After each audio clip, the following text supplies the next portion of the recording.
Welcome back to the Compassionate Capitalist radio show. Thank you very much for tuning back in. We're back in on a topic that should be very important to everybody that listens to this as an entrepreneur or an investor, because one of the greatest risks that an investor has when they're investing in a company is, can that company raise all the money that they need to be successful? And that's one of the things I teach in the book. That's one of, about, understanding, because if a company needs to raise $2 million and that's really what they need, and they fall short and they only raise $1 million, well, guess what? If you're in that million and they haven't set an escrow threshold where they're going to give you the money back, your money's gone. So it's really important that the entrepreneurs that you're investing in understand how to raise capital.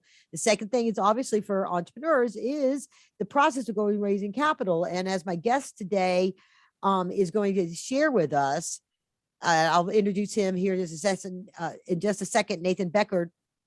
He has really developed a suite of tools and just, the knowledge, the practical nuts and bolts and everything, and even talks about this on a regular basis on his own podcast, on what entrepreneurs need to do, because 98% of them, and I'll say that again in a few minutes, but 98% of them don't know, and my experience has been the same. They just don't know what it is that they need to do to raise capital successfully, or even how much and how many rounds that they're going to need. And so this is a great topic for the beginning of 2022, as folks are launching their businesses, investors are getting started, looking at businesses at different stages.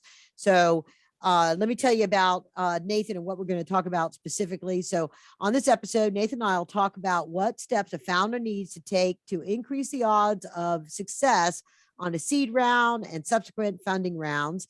Nathan's going to share the process that 200 plus startup founders have followed to win, specifically within Founder Suite, using the right tools, preparing and conducting the right research, and even how to find the people that can make the warm intros. We're going to look at the common mistakes that founders make. Nathan has buttoned it up into about 7 he's identified through his decade of experience of working with over 150 startups as an interim CFO, business development, and many advisory roles. But more importantly, what he's doing right now with amazing results at Founder Suite.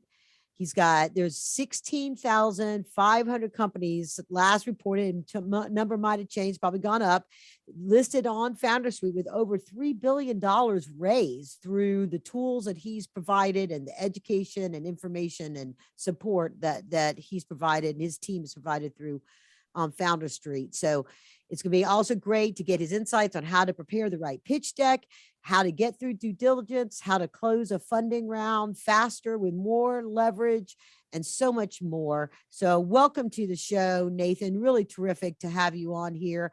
I'm really excited to share what you have to share today and those insights you've gained so much. Thanks, Karen. Glad to be here. Excited to be here, and I love talking about the subject. So yeah, you and me both. So we're two kindred spirits here when it comes to this topic. So let's first get started with how you had got your MBA in entrepreneurship and you have a number of other financial certifications. How did you work? 150 companies in 10 years is a lot of companies. Talk a little bit about that. And then how did that parlay into, launching this this company called Founder Suite? Yeah. So I started my career a long time ago, not even going to date myself, but a long time ago in investment banking. So I was worked at Piper Jaffray and a firm called Volpe Brown Whalen and a JP Morgan's private placement group, but I was helping companies raise capital, usually later stage deals, Series B, Series C, mezzanine rounds, pipes, stuff like that. And that was fun. I enjoyed investment banking, but it's a grind. It's a tough business to be in, even though it's well compensated. I didn't really want to be an investment banker, basically. And so then I kind of took the playbook. I had learned investment banking, came out to Silicon Valley and had a startup consulting business called Venture Archetypes for about a decade. And that was helping earlier stage companies raise capital. So same kind of work, just applied to earlier stage seed rounds, Series A rounds, and worked with a couple hundred companies during that time. And, then had the idea, like, if you remember, this is several years ago now, but Mark Andreessen of Andreessen Horowitz had a famous quote. It's like, software is eating the world, right? Every industry is going to be impacted by software. And it kind of like made the light bulb go off in my mind. Like, I'm doing all these things, helping our companies raise capital. I'm still putting them in a Microsoft Excel sheet or even a Google sheet, right? And doing it very like old school ways of helping companies raise capital. Like, why don't we build software for this process of raising capital? There really wasn't anything out there. And so that's what led to Founder Suite. So we launched, I guess, about 5-6 years ago, our first product, which is an investor CRM, basically replacing the spreadsheet and doing a proper CRM for managing investor pipeline. Then we've simply been adding to the product suite ever since, with a database of investors, pitch deck hosting, investor updates, email tools, data room. We just launched a data room about 3 weeks ago. So we're just really adding to the whole suite of tools for managing fundraising and doing investor relations. Yeah. So, I know, and it's really quite amazing, the different, I want to encourage people to jot this down. It'll be in the show notes as well, but it's foundersuite.com. So there's just one S in there under Yes, one foundersuite.com. S.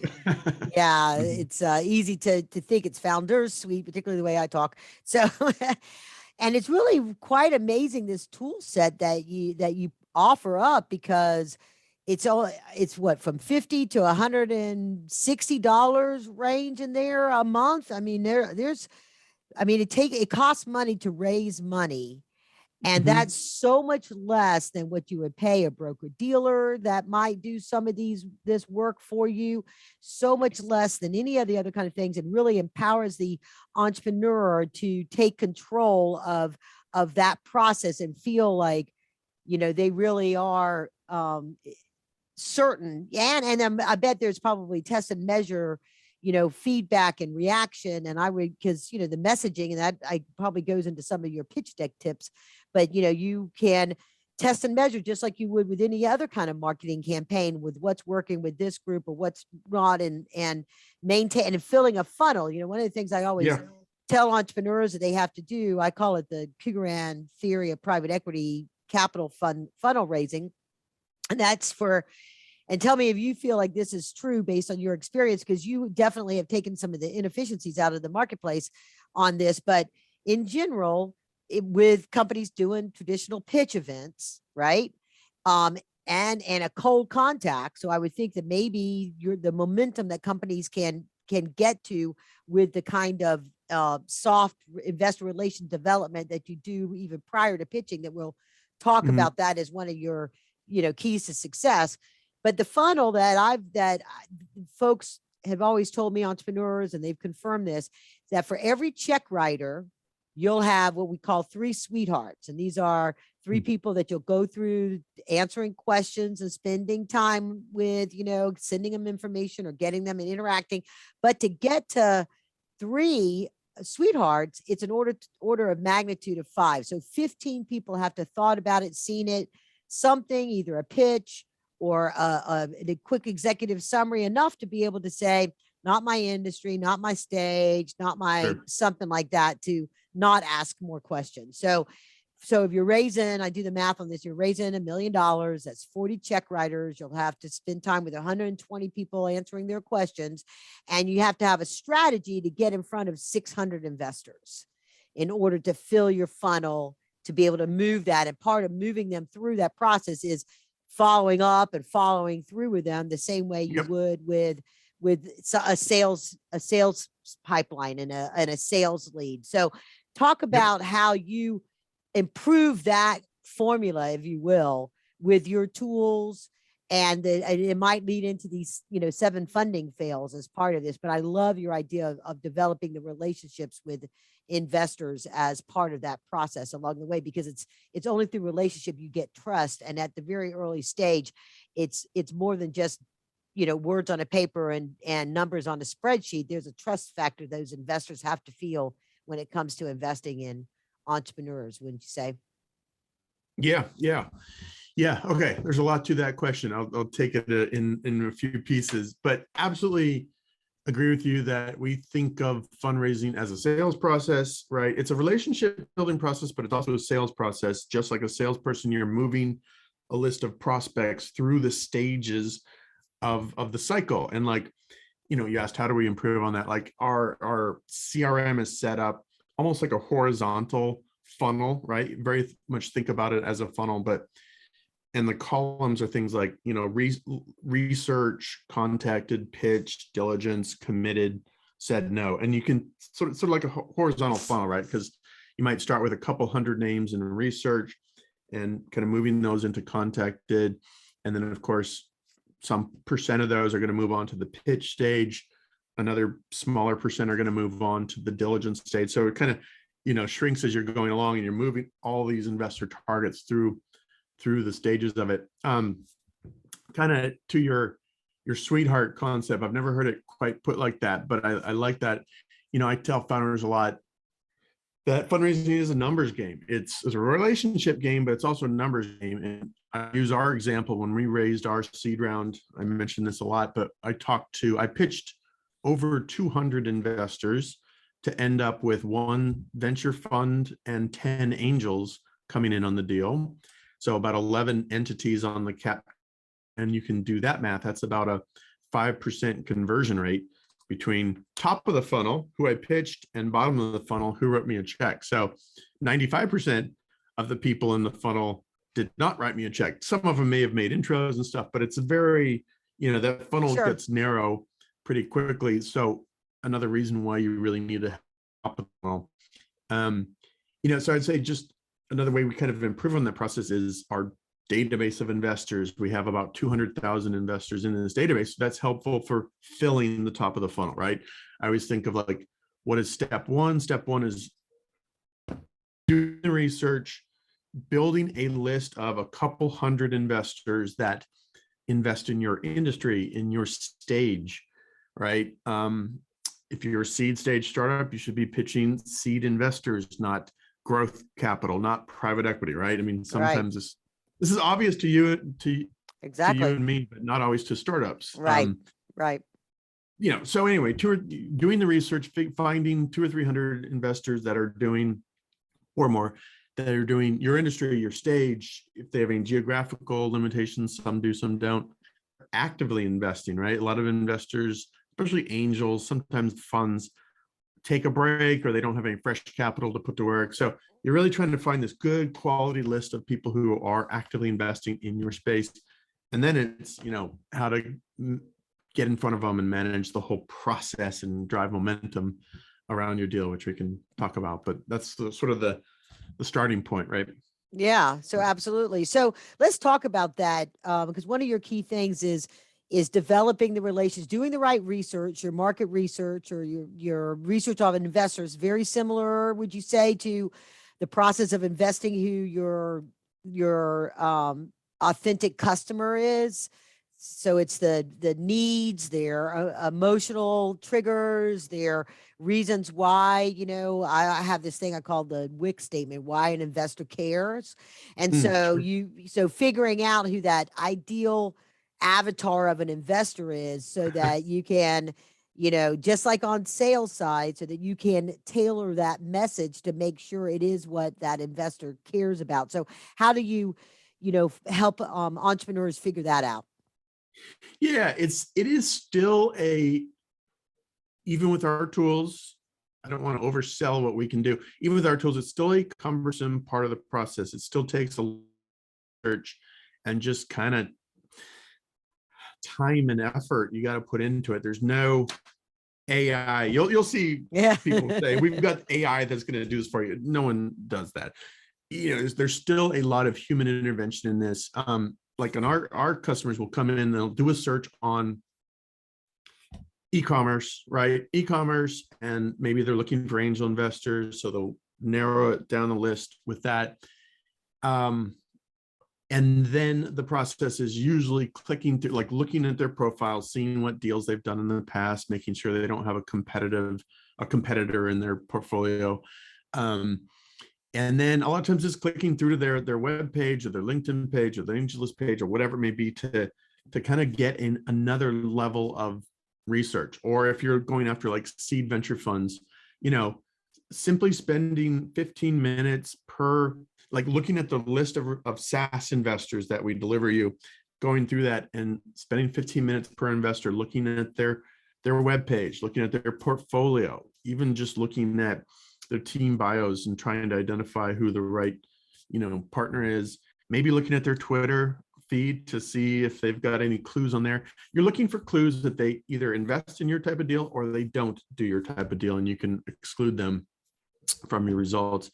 And that's how it works. So there's still some manual effort involved in this. We're working on some stuff to improve that. I think there's an opportunity to improve the whole investor matching process. but still, you got to put in the time. I mean, Yep. Investors, if you reach out to an investor and they want, and you're relevant to them, they're happy about that, right? Right. What really annoys them is when it's a SaaS investor and they're getting pitched a late stage clean tech deal. Like, Yeah. you clearly haven't done your homework. You've been lazy. You're spamming me. They hate that. But if you've actually like well qualified an investor, they actually typically appreciate being introduced to you. And we have some ways to sort of soft introduce yourself that I think are interesting. We can talk about. But Yeah. So let's go with the when it comes to pitching, the pitching is not just your pitch deck, right? It's the pitching starts at your subject line of the email or whatever your initial outreach is. And sometimes I think that's where that's why I talk about the WIC statement, why an investor cares, because it becomes one of these, like it doesn't resonate. So then they don't look at the pitch deck. I feel like sometimes entrepreneurs just fire hose investors, and they could even be a match from an industry and stage, but their approach is so that they blow their shot before they even get to the through the door. So how do you help entrepreneurs with that? Investors, and to your point, investors have a really well developed radar of whether someone has mass blasted them or not. And I think everyone, even when I get like cold email from folks either seeking investment or other things, you can tell when they've done even a little bit of research, looking at my LinkedIn or something. They've pulled something. They've clearly gone one tiny step beyond downloading a list and throwing it into an email blast. Maybe they've looked that I'm into sailing and they reference sailing or whatever it is, right? There's some little nugget in there that's a clue to the person on the other end of that. Oh, this person, Karen, actually did a little research on me, and there's a reason she's contacting me, not because she, telling us. So, the thing I love to do about this, so you got to put in that time. You got to go through a list of 1,000 investors and remove 600 of them, keep 300, whatever the metrics may be, doing that kind of manual research. And you can get pretty good at it, going fast. But then the ones that are still on your list, instead of just blasting them an email, even, hey, I'm raising money, do you want to invest? Which is like going straight for marriage on the first contact. I tell our founders, like, all right, we've got a little template for this in our email tool, but it's like, send them a little email that says, my name is Karen. I have a SaaS business. We're about 6 months old. We do XYZ, something really exciting about your business. And, I've seen your SaaS investments in the past. I'm really a big fan of, I've been following you on Twitter for 6 months, whatever. I'm a fan of what you're doing. And we're not raising money right now, but we're going to be this summer. Can I simply have, I write a monthly update. Can I simply have permission to add you to our company update distribution list, just so you get a sneak peek of what we're working on, kind of follow along our progress a little bit. So that first intro, you're not like going for the hard sell and pitching them for dollars. You're just simply pitching them to get to know you in a very low involvement, low risk way. And then you use the next couple months to kind of show your progress, show what you're working on, show product screenshots in the investor updates, show some team shots in the update. So they kind of connect the dots between, oh, this is Karen, this is her business, this is the progress she's making that's increasing every month. Oh, look, she just signed 2 new distribution deals, whatever it is, right? It's a story that you're kind of crafting over a period of time. And it's just a great way to kind of build those relationships like months in advance of now asking for money. Yeah, So right. yeah. Because there's so much that has to do to prep a company. And it's so smart to be able to do that and start doing that research and figuring that out. And so many companies don't. Is that kind of the Yeah. difference between the 16,000 that are registered or have subscribed at some point to the founder suite versus the 200 that have been successful in raising capital? So I should clarify that. So we're now over 20,000 total that have signed onto the platform. The 200 that was my previous consulting business. So I Oh, worked with okay. about 200 companies. But no, we've had, I think, close to like 4,000 or 5,000 money. So roughly, a quarter of Okay. the total sign-ons have gone on to raise capital. And that might sound like, oh, only a quarter, but actually, that's a lot. It is. That's still, I Yeah. mean, given just what we talked about since 98% of founders don't really have a clue when they're starting out. And even, you went through an entrepreneur program. I don't think they teach this really like the real world feet on the street. What does it take to raise capital when it comes to entrepreneur programs in school? So somebody might go Yeah. through the college entrepreneur program and they kind of understand the different types of money, but they Right. never really get into what does it really take to raise the capital and The hustle. close They don't teach it, the right? hustle. They can't really teach the hustle in business school. They can teach you how to build a cap table and build a financial model and do stuff like that, but they can't teach the hustle. Yeah. Actually, that is my one little complaint about business school. I went to University of Texas. It was a great program, except they don't have like a sales class. Like you almost need, they're teaching operations, finance, marketing, accounting, all that stuff, but they need a sales class, some class that teaches you how to get out there, knock on doors, talk to people you don't know who don't know you, and keep those relationships warm and ultimately kind of move them along, right? That would Right. apply to fundraising too. So Yeah, absolutely.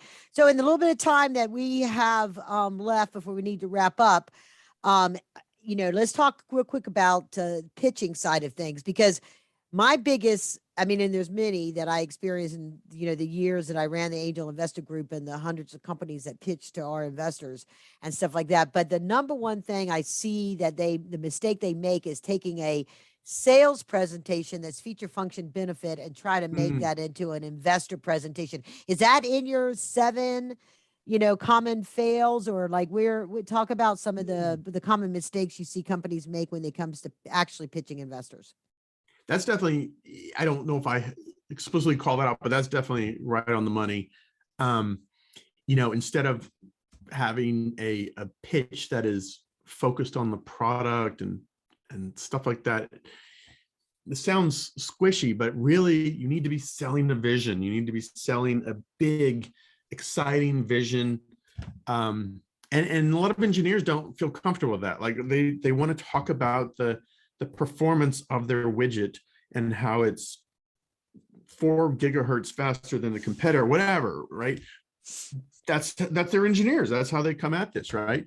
But really, you've got to come out there selling a big vision, selling something that investors can kind of rally behind and see a better future with your company in the world and how it can make a lot of money, of course.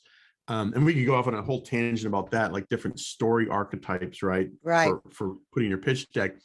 But I would say actually my number one on my little list there is a crappy pitch. Is number one. And so you can define that in multiple ways, but a lot of founders, and I've built hundreds of pitch decks, and when I even built my own, it's hard to build your own pitch deck sometimes, right? It's almost, there is an argument, I think, for getting someone to help you on your pitch deck, because it's hard to like make something clean, simple, really like distilled all your thoughts into something really simple and clean, but that's what it has to be. And a lot of founders will come out with a very cluttered too much content, too much information in their deck that doesn't have a story arc to it, that doesn't move the investor in any like emotional way, Yeah. and it just falls flat because investors are seeing dozens of these a week, sometimes even hundreds of pitches a week. And if you can't kind of trigger something in their heart, their mind, their soul, you're just not going to get too far. So that's number one, is a bad pitch deck. Yeah. Yeah, absolutely. Well, and I that's what leads into what I tell companies when they're raising capital and they seek my advice, is that you have to understand that you think about your competition in the marketplace, but when it comes to an investor, you're competing against those 10, 15, 20 other pitches they might be seeing. And Yep. your goal is to get down to the final three that they've eliminated, right? And it's really one a VC told me a long time ago, I can decide in the first 90 seconds if I'm going to listen for the next 6 minutes. And Sure. in that time, and that's the purpose of that is to decide if I'm going to spend another minute asking a question or spending any time figuring this out. So they're pretty quick. And the pitch Yep. deck does that, right? It's like if the pitch deck doesn't bring them into what they care about, which is how they're going to make money on this deal. And then when they get down to that, after they answer their questions, it's how is this deal going to make them more money than this other deal? Right. The one Right? right after you. Yeah. Yeah, right. And Sure. so if you can't answer that in a clear, succinct manner, and part of that funnel piece that I talked about earlier, you get there because a guy likes it. And then later that day or the next day, or when they're, playing golf, it comes up and the topic of that industry comes up. They go, I saw this interesting pitch. And that's how you get word of mouth going, that you start to, really build a good, solid capital sales funnel. So, Yep. that's a big piece of that. So I want to make sure everybody knows foundersuite.com. And then also check out, you probably he hosts How I Raised It is the podcast that Nathan hosts. And you can just search on that's on like on iTunes and wherever people listen to podcasts to find your podcast, because that's probably success stories of entrepreneurs raising capital.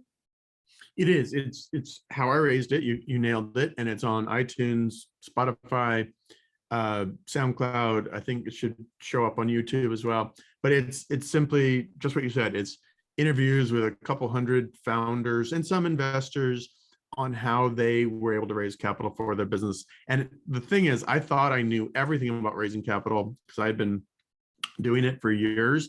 And then I started this podcast like two or 3 years ago. And I've learned so much in like 1 year of doing this podcast, listening to how people did it. We really get into the weeds, like the small details of like, what did that email say? What did that, really like minute details. And I've learned a ton.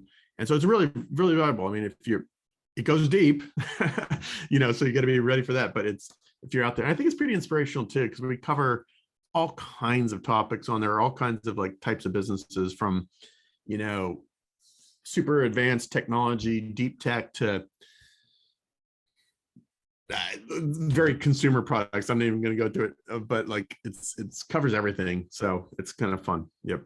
Yeah. So great. So I guess last up, so when people come and sign up at Founder Suite, it's really sort of a self-service on that. Do you also provide like hands-on guidance on tweaking their pitch, or creating the templates for creating those emails, or figuring that stuff out as well to help them navigate the process of getting ready and then actually going through the raising of capital? Yeah, we have a lot of stuff. So you sign up, you can use those tools, the investor database, the CRM, the pitch deck, data room, and stuff like that. And then we also have a couple sort of extra things. We have a collection of startup docs. And so these are things like pitch decks, term sheets, cap tables, financial models, to kind of give you a boost on that. And then that's called startup docs. And then we have something called Founders Market, where we have a bunch of consultants, pitch deck consultants. We have business plan writers, financial modelers and stuff like that can help you. So if you need a human to assist you on some of that stuff. You can find them in our founders market. And then, kind of beyond that, we do a fairly regular webinar called Funding Hacks that really goes through like a step-by-step process of the best way to raise capital. And it's everything we've talked about already on the show: building that target list, doing the research, finding your way to a warm intro, getting momentum going for your deal, getting some like enthusiasm and heat on your deal, all that stuff. So we do a fairly regular webinar on that too. So pretty self-service, but you can find additional help as you need it. Yeah, because one of the things I think entrepreneurs and hopefully they're self-aware enough that if they go through this process, they've identified this, and then they don't get the kind of reaction that they want, that they'll come back and ask for, like, what am I missing? What am I, because you're not for your investor database, you're not vouching for these companies. You're just providing the resources, and they're kind of on their own. So if they haven't prepared the financial properly, or they haven't really understood or narrowed in on their target market well enough, or they don't really understand their sales process, those problems are still going to persist and be a barrier to raising capital, because the investors that are, really serious and doing due diligence are going to figure that stuff out, no matter how sexy and sizzly and enticing their pitch may be. When it gets down to the due diligence, it can all fall apart, their valuation, all that kind of stuff. So hopefully, because they listen to your podcast, they look at your webinar, they become self-aware of things that I didn't know that, and now I know it, so I need to fix it. Yep.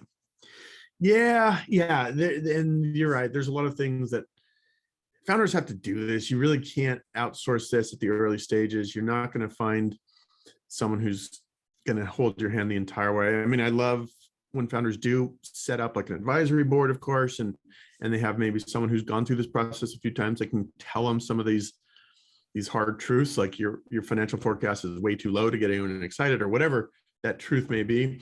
But there's, some of this is learning on as you go. Yeah. When I do when I have had a startup coaching program, and one of the things in there is that you have to learn how to get over the fear of asking for money and learn how to raise capital, because at some point along the way, you are going to have to be the one. If you're the CEO of the company, you have to be the one that understands how to raise capital, talk the talk, and close an investor. Ultimately, it's your responsibility as the founder. Yep. It is.